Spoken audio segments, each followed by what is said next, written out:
नमस्कार दोस्तों, जय श्री श्याम। स्क्रीन पे पीछे आपको एक डेटा नजर आ रहा होगा। अभी के टाइम में बात करें तो एक रैली आई है सिल्वर और गोल्ड की। काफी ज्यादा निवेशक है वो सिल्वर के ईटीएफ में, गोल्ड के ईटीएफ में पैसा निवेश कर रहे हैं। लेकिन फिर भी करंट टाइम में अगर हम डेटा देखें तो इक्विटी के अंदर म्यूचुअल फंड की जो एसआईपी है उसके आंकड़े दिन प्रतिदिन बढ़ते जा रहे हैं। ऐसा ही हमारे सामने एक डेटा है जो आज की वीडियो में मैं प्रोवाइड करूंगा, जिसमें आपको कैटेगरी वाइज पता पड़ेगा और यहाँ पे आपको गोल्ड ईटीएफ का, इक्विटी मार्केट का कंप्लीट जानकारी यहाँ पे मिलेगी कि किस सेक्टर में कितना पैसा इनफ्लो यहाँ पे देखने को मिला है। तो यहाँ पे अगर हम बात करें म्यूचुअल फंड की, तो म्यूचुअल फंड में देख लीजिए सितंबर में भारतीय म्यूचुअल फंड इंडस्ट्री ने एक नया मील का पत्थर छू लिया है। एसआईपी इनफ्लो यानी निवेश पहली बार 29,000 करोड़ के पार पहुंच गया है। अगर हम इनका इन्वेस्टमेंट देखें तो टोटल इन्वेस्टमेंट यहाँ पे देखने को मिलेगा 29,361 करोड़ का। मतलब काफी भारी मात्रा में यहाँ पे एसआईपी के माध्यम से म्यूचुअल फंड के अंदर पैसा निवेश हो रहा है।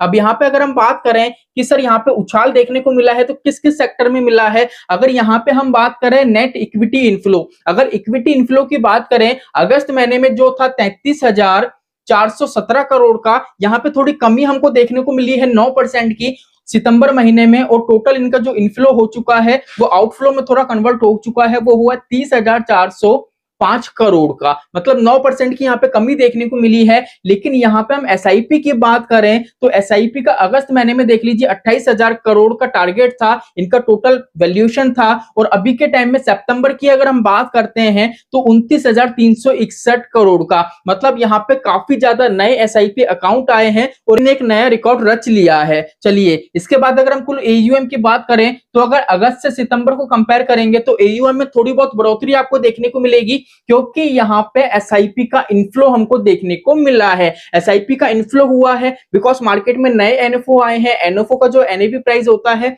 वो 10 रुपए का ऑफर प्राइस होता है, इसलिए यहाँ पे क्या है एयूएम में भी आपको थोड़ा इंक्रीमेंट नजर आएगा। उसके बाद अगर हम गोल्ड ईटीएफ की बात करें, सिल्वर का डेटा भी हमारे पास नहीं है क्योंकि सिल्वर रेगुलर बेस पर भी उछाल मार रहा है। अगर गोल्ड ईटीएफ की बात करें तो देख लीजिए ये अगस्त महीने में था 2,190 करोड़ का, जो अभी के टाइम में इसका वैल्यूएशन हो गया है 8,363 करोड़ का। अगर सिल्वर की भी हम बात करें तो गुरुवार को सपोर्ट सिल्वर की कीमत $51.22 प्रति औसत से अपने हाई टाइम पर पहुंच चुकी है, जिससे आपको पता पड़ेगा कि भैया अगर आपने सिल्वर की ईटीएफ में या म्यूचुअल फंड में निवेश कर रखा है तो काफी ज्यादा बेनिफिट्स वहां पे देखने को मिलेगा। लेकिन यही अगर हम इक्विटी फंड्स की बात करें, जैसे लार्ज कैप हो गया, मिड कैप हो गया, स्मॉल कैप हो गया, सेक्टोरल और थीमेटिक फंड्स हो गया और टैक्स सेविंग फंड्स हो गया, तो यहाँ पे अगर हम बात करें तो यहाँ पे सबसे बड़ा आपको जो गिरावट देखने को मिलेगी, अगर यहाँ पे लार्ज कैप में देखें तो लार्ज कैप में पहले था 2,835 का और अभी के टाइम में मिलेगा 2,319 का। देख लीजिए यहाँ पे आपको आउटफ्लो देखने को मिलेगा। और यही मिड कैप की बात करें तो मिड कैप में भी गिरावट देखने को मिली है। स्मॉल कैप की बात करें तो स्मॉल कैप में भी गिरावट हमको देखने को मिली है। और सेक्टोरल फंड की बात करें तो यहाँ पे तेजी देखने को मिली है। तेजी देखने को क्यों मिली है? क्योंकि अभी करंट टाइम में अगर आप देखोगे तो एनओफओ के रूप में काफी ऐसे फंड है जो थीमेटिक और सेक्टोरल मार्केट में लॉन्च हुए हैं, तो काफी भर भर के वहां पे पैसा निवेश हुआ है। अब आप बोलोगे कि sir large cap, mid cap, small cap में यहाँ पे इतना ज्यादा घाटा क्यों नजर आ रहा है? क्योंकि यहाँ पे अगर हम बात करें स्मॉल कैप और मिड कैप का वैल्यूएशन हाई था तो काफी इन्वेस्टर ने यहाँ से पैसा निकाला और उसी टाइम पे क्या है सिल्वर का प्राइस बढ़ा तो वहां से पैसा उन्होंने सिल्वर में लगा दिया। अब आप बात आएगी कि सर लार्ज कैप में ऐसा क्यों हो रहा है? तो लार्ज कैप में क्या हो रहा है, जो एफआईआई होते हैं वो फॉरेन कंट्री के इन्वेस्टर्स होते हैं, वो क्या करते हैं लार्ज कैप जो स्टेबल्स कंपनी होती है वहां पे पैसा निवेश करते हैं। और अभी कुछ टाइम पहले आपने देखा होगा एफआईआई भर भर के पैसा इंडियन मार्केट से निकाल रहे थे, तो इस वजह से यही रीजन है कि लार्ज कैप है वहां से भी काफी ज्यादा बिकवाली हुई है।